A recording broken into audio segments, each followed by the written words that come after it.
Hello and good morning friends and my viewers. आज का जो लेसन है एक अनदर क्लास है जिसमें आप ये सीखने वाले हो नया डायलॉग कि कैसे इंग्लिश में इस तरह के कुछ बातें करते हैं। वो कौन सी बातें हैं, कैसे हम उसको बोलेंगे, वो भी मैं आपके सामने एक्सपोज कर रहा हूँ, तो ध्यान से देखना इसको। यहाँ पे हेडिंग देखेंगे आप, use of has, have, had, been plus to plus noun. ये जो डायलॉग्स होते हैं इसको कैसे बोलते हैं, इसका फॉर्मेशंस क्या है, ये कब यूज होते हैं, हैव हैज बीन का यूज कब होता है। ऐसे बहुत सारे क्वेश्चंस आपके दिमाग में भी आते होंगे जब आप कुछ सेंटेंस किसी से इंग्लिश में सुनते होंगे, क्योंकि लिसनिंग जब आप करते हो इंग्लिश में तो बहुत सारे लोग इस तरह के यूजेस करते हैं, हैज बीन, हैड बीन और हैव बीन। तो इनका मतलब हमें उस वक्त समझ में नहीं आता, तो हम धीरे धीरे ट्रांसलेट करके धीरे धीरे उसका आंसर निकालने की कोशिश करते हैं। लेकिन ये बोला कब जाता है, ये है हमारा क्वेश्चन। तो ये मैं आपको बताता हूं कि कब इनका यूज होता है। तो ध्यान से सुनिए, इसका जो एक्चुअल यूज है, जब हम किसी स्थान से, किसी जगह से होकर, उससे गुजर कर, उससे पास होकर जब यहाँ पे अपने पर्टिकुलर डेस्टिनेशन पे आते हैं जहां से हमने शुरू किया था, या कहीं से कहीं पर जाकर कहीं पे बताते हैं कि भाई मैं वहां से होकर आया, मैं उस दर से होकर आया, मैं उस जगह से होकर आया। तो होकर आने को यानी पास करके आने को जब हम यूज करते हैं अपने हिंदी डायलॉग्स में, तो वो डायलॉग्स हमारे इस तरह के ग्रामर से यूज होता है। इस तरह की जो स्किल होती है उस चीज को हम पर्टिकुलर उसमें यूज करते हैं।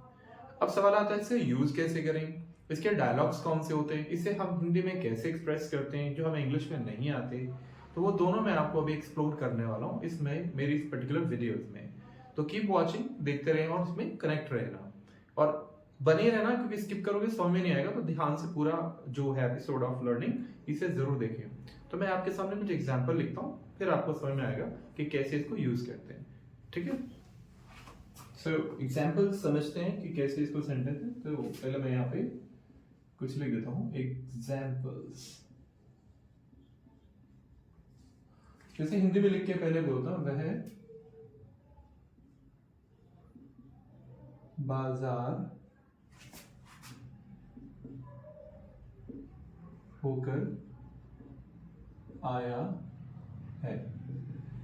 मैंने कहा कि वह बाजार होकर आया है, यानी वो बाजार के रास्ते से होता हुआ यहाँ पर आया है। ठीक है, ये हमारा पहला एग्जाम्पल है। दूसरा, अगर हम कुछ एग्जाम्पल लिखें तो हम ऐसे लिखेंगे, वो दिल्ली, दिल्ली बोलते हैं इसको हिंदी में, से होकर आया है, से होकर आया है। यानी वो आया तो है लेकिन दिल्ली के रास्ते से, यानी दिल्ली की तरफ से, मान लीजिए एक डायरेक्शन बता रहा हूं मैं, तो दिल्ली से होकर आया है। इनको जैसे कहते हैं ना कि ट्रेन में जबकि via Delhi, via this particular station, via, तो जो वाया टाइप होता है ना इंग्लिश में, वही है से होकर आना। तो अब आपको तीसरा एग्जांपल लिख के बताता हूं। वह डॉक्टर के पास हो आया है।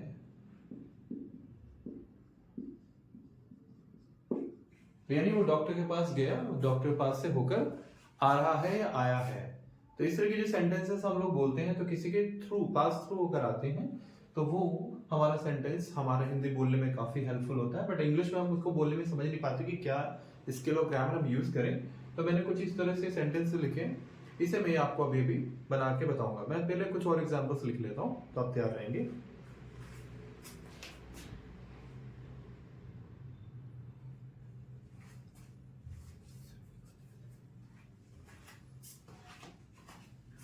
नेक्स्ट अगर मैं, अगर यहाँ के बाद मैं मसूरी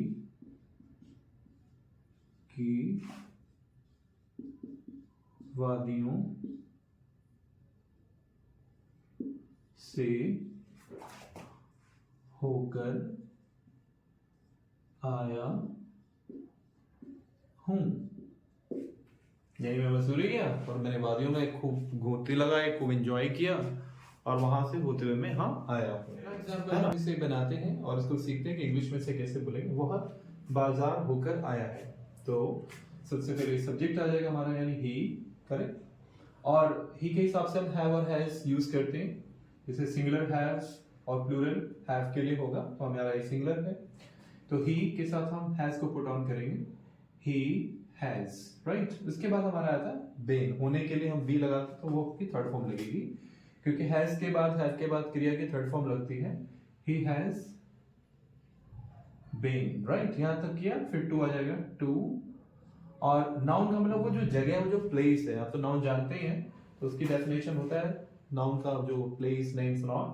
तो इसमें हम प्लेस के बारे में बात करते हैं, बाजार, तो ये बाजार को हम इंग्लिश में बोल देंगे मार्केट।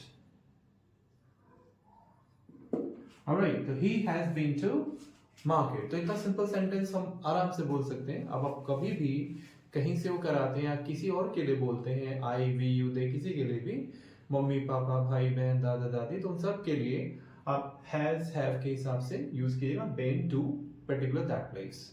दूसरे एग्जांपल से और बेटर अंडरस्टैंडिंग आएगी, वो दिल्ली से होकर आया, राइट।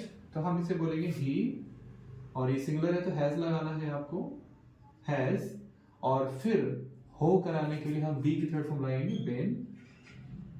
बीन टू, और प्लेस कौन सा है, दिल्ली, ओके। तो यहां पर आप ऐसे करें, तो he has been to Delhi. तो हमारा ये सेंटेंस भी कंप्लीट हो गया और हमें बोलना भी आ गया है। अब आगे आते हैं तीसरे सेंटेंस पे, वो डॉक्टर के पास होकर आया है या हो आया है, तो वही हमारा सब्जेक्ट आएगा ही, और ही के साथ हैज, सॉरी, ही हैज आ गया, बी की थर्ड फॉर्म आएगी बीन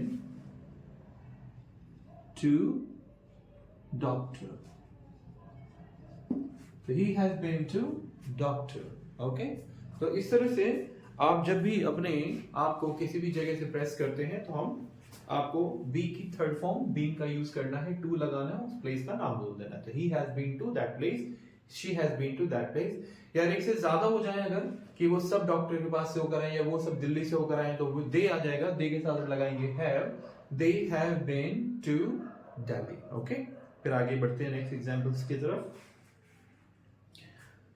अब हम कह रहे हैं कि मैं मसूरी की वादियों से होकर आया हूं। क्या सेंटेंस हमारा, मैं मसूरी की वादियों से होकर आया हूं। तो अब हम क्या बोलेंगे इसे इंग्लिश में, यानी आई के साथ लगेंगे हैव, और फिर बेन आ जाएगा, जो मैंने आपको बताया, आई हैव बीन टू। अब वादियां तो वैली कहलाएंगे ना, to the valley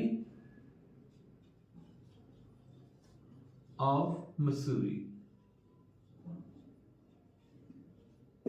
That's it. तो I have been to the valley of Missouri. तो इस तरह से हमने जो एग्जाम्पल्स अभी एड ऑन किए हैं समझने के लिए इनके यूज को, तो हम इस तरह से कर पाएंगे, और आगे जितने भी सेंटेंस आपको बोलने हैं, लिखने हैं या पढ़ने हैं, वो सेम ऐसे ही होंगे। अब आपको मैं हेड का यूज बताता हूँ, इसे रब करके फिर मैं दूसरे एग्जाम्पल से आपको इसे ऑन कर रहा हूँ। तो वह जयपुर हो आया था। गाइस ये पास्ट के एग्जांपल्स हैं। इन द पास्ट पहले वो होकर आया था, तो हम इसको बोलेंगे थे ही, एग्जांपल में ही, इसके साथ हम हैड का यूज करेंगे, पास्ट हो जाएगा, had been to Jaipur. This is a very simple answer, he had been to Jaipur. मैंने कहा वो जयपुर होकर आते हैं, मैं यहां बोलूं वो जो है देहरादून हो आया था, वो मसूरी हो आया था, तो जो भी प्लेस हो आप यहाँ एड ऑन कर सकते हैं लास्ट में। तो he had been to dash, आपको जो बोलना है, जो लिखना है, अपने सेंस ऑफ ह्यूमर के हिसाब से आप इसे लिख सकते हैं, करेक्ट ना। तो भाई इस तरह से हमने इसका यूज सीखा, और इतना ही इसका यूज है, इससे ज्यादा तो नहीं है, ज्यादा लंबा नहीं खींचेंगे, बट कुछ एग्जांपल्स मैंने आपको जो दिए हैं, इसी प्रकार से और भी सारे एग्जांपल्स हैं जो आप ऐड ऑन कर सकते हैं। So thank you for watching, keep learning, keep speaking, thank you.